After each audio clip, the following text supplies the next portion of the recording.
Salut à vous, chercheurs spirituels. Aujourd'hui, on plonge au cœur du pouvoir secret des fréquences sonores. Des montagnes mystiques du Tibet, au laboratoire de pointe, une vérité oubliée refait surface. Le son est une clé, une vibration, une puissance. En 1939, un médecin suédois a été témoin de quelque chose d'extraordinaire.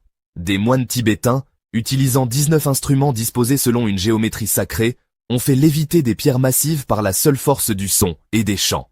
Aucune technologie, juste la fréquence et l'intention. Des décennies plus tard, des chercheurs russes dirigés par Piotr Garjajev ont prouvé que l'ADN humain réagit aux fréquences sonores. Ils ont transformé des embryons de grenouilles en salamandres, en utilisant uniquement des ondes sonores et lumineuses. Aucune manipulation physique, juste le pouvoir du verbe. Pensons à l'eau un instant. Les recherches du docteur Masaru Emoto ont révélé que l'eau absorbe les vibrations émotionnelles et sonores.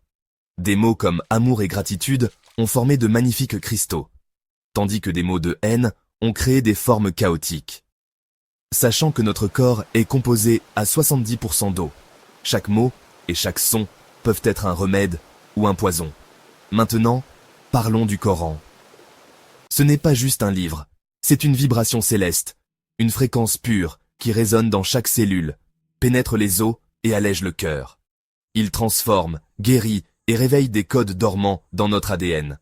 Chaque verset est un mantra sacré, chaque lettre un vecteur d'énergie. Le Coran n'explique pas seulement le monde, il le code. Il peut guérir les maladies, apaiser l'âme et briser les chaînes intérieures. C'est une clé vibratoire, un remède quantique, un langage primordial. Il ne s'agit pas de croyance, il s'agit de fréquence. Et la parole divine est la plus haute fréquence.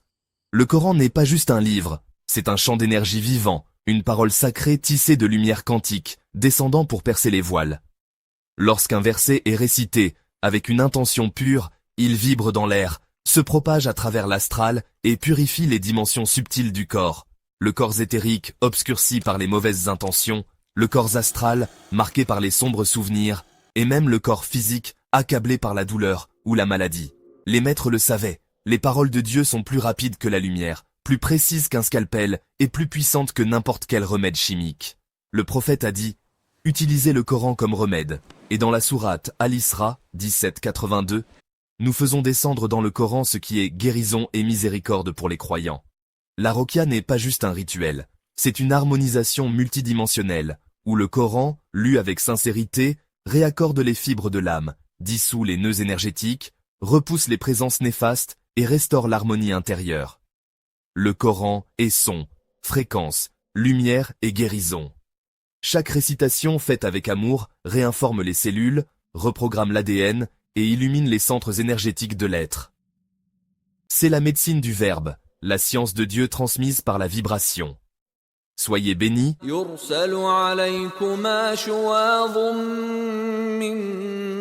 نار ونحاس فلا تنتصران عليكما شواظ من نار ونحاس فلا تنتصران عليكما شواظ من نار ونحاس فلا تنتصران